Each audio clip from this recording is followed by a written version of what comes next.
আজ আমি বানাবো চিলি এঁচোড়। এর জন্য লাগবে সিদ্ধ করা এঁচোড়, ক্যাপসিকাম, টমেটো কুচি, কর্নফ্লাওয়ার, ডিম, সাদা তেল, সর্ষের তেল, লবণ, হলুদ গুঁড়ো, চিনি, গরম মশলা, পেঁয়াজ কুচি, আদা কুচি, লঙ্কা কুচি, কাশ্মীরি লঙ্কা গুঁড়ো, মিট মশলা, রসুন বাটা, আদা বাটা, soya sauce, chilli sauce, tomato sauce.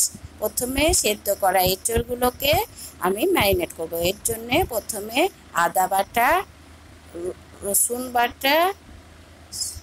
বাটা, সামান্য একটু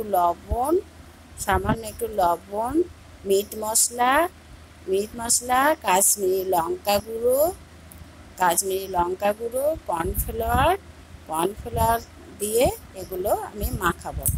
এরপর ডিমের হলুদ অংশটা আমি নিয়ে ভালো করে সমস্ত এঁচোড়ের সাথে মাখিয়ে নেব। সামান্য পরিমাণ পেঁয়াজ কুচিও দেবো। মাখানো হয়ে গেলে এটাকে আমি কিছুক্ষণ রেখে দেবো। এরপর কড়াইতে তেল গরম করে, সাদা তেল দেবো ভাজার জন্যে। কড়াইতে তেল গরম করে আমি আস্তে আস্তে এগুলো লাল করে ভেজে নেব। ভাজার জন্যে কিন্তু এখানে আমি সাদা তেলই ব্যবহার করব। ভাজা হয়ে গেলে এগুলোকে ভালো করে তেল ঝরিয়ে নিয়ে অন্য জায়গায় তুলে কড়াইতে আমি এবার সর্ষের তেল দেব। সামান্য সর্ষের তেল দিয়ে এতে তেজপাতা, এলাচ, লবঙ্গ, জয়িত্রী, সমস্ত গরম মশলা দিয়ে পেঁয়াজ কুচিগুলো দিয়ে নাড়তে থাকবো। পেঁয়াজ কুচি দিয়ে নেড়ে চেড়ে এরপর আমি টমেটো কুচি, আদা লঙ্কা কুচি, ক্যাপসিকাম কুচি সমস্তগুলো দিয়ে নেড়ে চেড়ে এতে কিছুটা লবণ, সামান্য পরিমাণ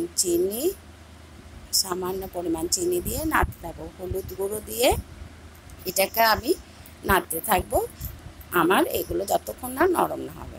এরপর আস্তে আস্তে আমি সমস্ত সসগুলো দেব। প্রথমে দেব কাশ্মীরি লঙ্কা গুঁড়ো, একটু মিট মশলা গুঁড়ো, soya sauce, chilli sauce, tomato sauce.